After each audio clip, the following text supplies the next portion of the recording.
I hope you're doing well.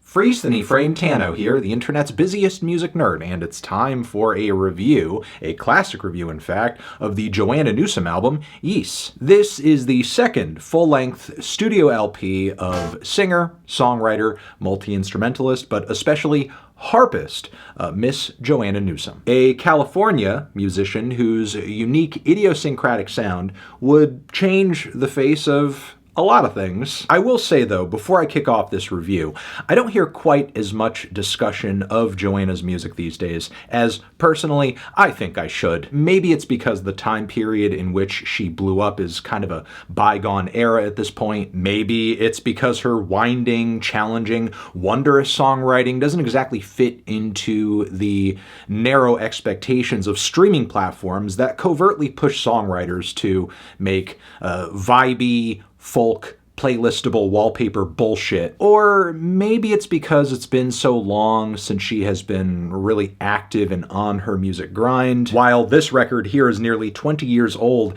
at this point, Joanna's last album, Divers, is now a decade old. Plus, on some level, she's always been a bit elusive when it's come to the limelight, though she still does have a tendency to pop up here and there, like as a surprise opener for Fleet Foxes in 2023. And being married to comedic actor Andy Samberg, she once turned up on an episode of Brooklyn Nine-Nine. So yeah, Joanna has shown herself not to really be desperate for anyone's attention, but the music held within her records has always been so strong and so singular that it hasn't required a media-savvy personality or an in-your-face pitch to get the beauty of them across, to really sell people on them. Which is why when you think of an instrument like the harp, your mind, as a music fan, pretty much goes right to Joanna Newsom. Also, to this day, she is still one of the most impactful figures to come out of the indie folk scene in the 2000s. A sound and a movement she is often associated with, though I could spend 5 minutes in this video alone going over the freak folk categorization, kind of pulling that label and its history and its accuracy apart. But in retrospect, I feel like Joanna was often given that label because that's kind of the scene where her art originally thrived, where she really started to build her audience. I mean, over the years she has put out music. She has certainly shared a lot of common listeners with the likes of Animal Collective as well as Devendra Banhart. And for sure it has been reported that Will, Bonnie, Prince, Billy Oldham was essentially the one that gave her demo to the heads over at Drag City Records that eventually led to the release of her debut album. And that record certainly had a lot going on in it musically beyond folk. For one, there were the vocal jazz influences oozing out of numerous tracks on that record that came out a bit more boldly on her Have One on Me triple LP. There's also the Baroque influences on that record, which are pretty much inseparable from her instrument of choice. And if there is some folk DNA in Joanna's music, it's a strain of it that is much more archaic and esoteric than what we often hear in a lot of Western songwriter stuff who are essentially trying to reconnect with this broad sense of Americana. The more traditional elements of Joanna's music have more in common with weird tongue-in-cheek fables, or, I don't know, an Appalachian granny strumming an auto harp for an audience of squirrels. Generally speaking, though, I think Joanna's music has always been more progressive than it has been old world. And in that sense, she's always reminded me of the likes of Björk and Yoko Ono and Joni Mitchell, as well as Laurie Anderson, in that she really defies categorization in many ways, and has an instantly recognizable style that truly makes her one of one. Yeast is a one of one type of album. Some of the closest comparisons I could draw to this record are albums that came after it that it clearly inspired. It even stands out as wholly unique in Joanna's discography itself. The lyricism, personally, I find to be way more dramatic and otherworldly than on any of her other records. The winding and epic song structures also make her very beautiful but polarizing debut seem conventional by comparison, especially given a lot of the songs in that track list you could quickly pop on to sort of see whether or not they were clicking with you in a matter of moments. Meanwhile, the opening track on Yeast is 12 minutes long, and the rest of the tracks range from 7 to 16 minutes. Now, musically on this record, Joanna is truly leaning into the more archaic elements of her songwriting and her sound. Even down to the cover on this record, she is truly on some medieval shit. And Joanna Newsom is helped along the way in conjuring this vibe by some pretty surprising and unlikely figures. For one, the mixes on this record were done by one of modern music's true avant-gardists, Jim O'Rourke, and the songs themselves were captured to tape by the late great recording legend, Mr. Stephen Albini, who up to this point was known mostly for his contributions to grunge and noise rock through Big Black and Nirvana's In Utero. We also have producer, songwriter, and arranger Mr. Van Dyke Parks, who was involved in this record in a big way. We're talking about a guy here who is a truly unique talent and has worked with the likes of the Beach Boys, as well as Randy Newman, has done numerous soundtracks for television and film. Not to mention his own solo work, which has a very strong cult following behind it. And for this Joanna album, he crafted a series of wonderful original orchestral arrangements and just enhance the storybook-like qualities these songs already contain by themselves. Now, in total, there are only 5 songs on this record, but the brevity of the track list is made up for by the sheer density of the songs that I was referring to earlier. And while it all works together holistically as an album for sure, each track is a world unto itself, thanks to Joanna's very thoughtful lyricism and world building. She has been quoted saying the opening track, Emily, is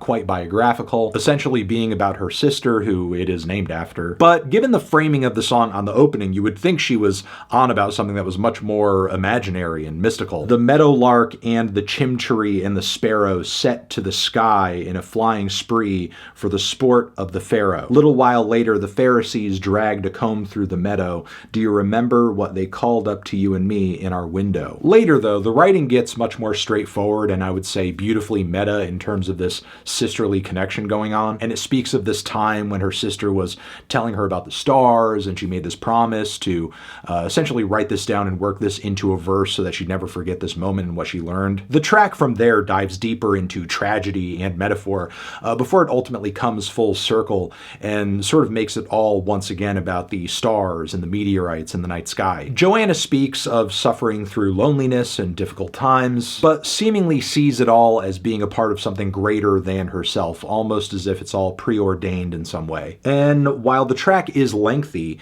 it's still quite engaging, very much thanks in part to the orchestrations brought by Parks, which all move along with the story perfectly. It's like listening to 2 dancers just with perfect spatial awareness of each other, going through some very intricate choreography. You could also liken it to, I don't know, listening to a movie. I think is even more so the case for the following Monkey and Bear, which begins at a point of urgency with Joanna singing, down in the green hay where Monkey and Bear usually lay. They woke from a stable boy's cry. He said, someone come quick. The horses got loose, got grass sick. They'll flounder, fain, they'll die. Which of course is all delivered with these warbly little vocal harmonies, some touches of oboe and woodwinds. And narratively, soon after this, we learn that Monkey and Bear are essentially stuck or trapped on this farm. Monkey essentially makes the case for an escape, but there is some trickery afoot here. Bear is essentially sold a bill of goods, and rather than being brought to a better life or circumstances or whatever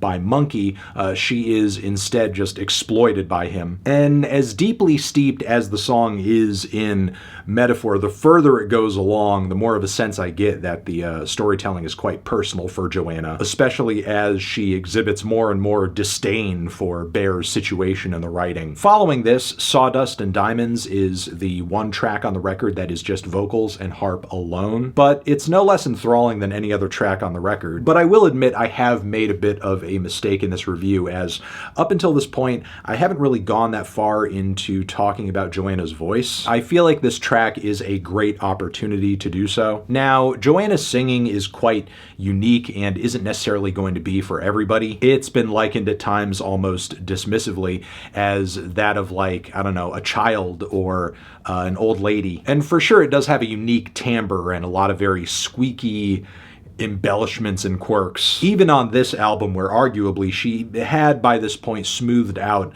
a lot of the rougher qualities of her vocal delivery on her demos. And this centerpiece of a song on the record, in my opinion, is just a perfect example of the emotional power as well as the range of Joanna's voice. Some of the sounds she squeezes out of her vocal cords are honestly unreal. They sound a little animalistic or just not even coming from something that is a living being, maybe more like a creaky door or violin strings being scraped. But all of these weird and noisy details are by no means a mistake. They are all executed on this record with extreme precision, which she also showcases through her incredible vibrato as well as the complex melodies she's nailing all over this album. Her voice also complements how theatrical these songs are so well. It's essentially the reason words like captivating exist. After this, we have the longest song on the album, Only Skin, which really adds to the holistic narrative quality of the record. It very much continues the biographical storytelling of the intro and once again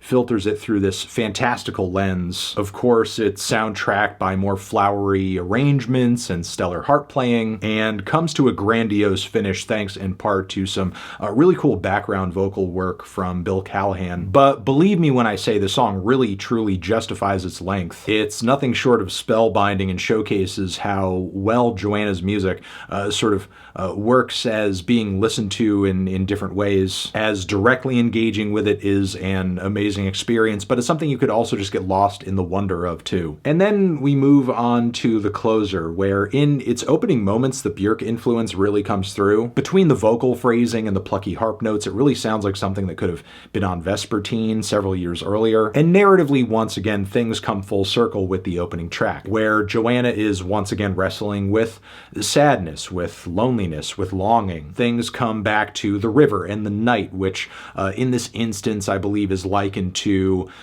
bad things coming in, bad experiences, negative experiences that Joanna was powerless to stop, but no less feels regret over them for some reason. It's the shortest track on the record, and it feels almost like a breeze to listen to in comparison with a lot of everything else here. Not only because of some of the bright, jaunty, warm musical switch-ups that happen across the length of the track, but a bit of rhythm picking up the tempo of the song in one pocket too. There are a lot of passages and moments across this record that are quite sad and mournful and honestly pull at your heartstrings, but I love that this song kind of brings things to kind of a hopeful conclusion. You know, like a lot of the old world storytelling that very obviously influences this record, things kind of come to a bit of a happy ending in a way, at least in terms of the narrator coming to a revelation that gives them a better perception on things. But yes, that is this amazing, one-of-a-kind album that I absolutely positively beg you to listen to if you have not already, because, I mean, goddamn, it's amazing and also a classic, which is why I reviewed it. Yeah. Transition, have you given this record a listen? Did you love it? Did you hate it? What would you rate it? You're the best. You're the best. What should I review next? Hit the like if you like. Please subscribe and please don't cry. Hit the bell as well. Over here next to my head is another video that you can check out. Hit that up or the link to subscribe to the channel. Anthony Fantano, Joanna Newsom, forever.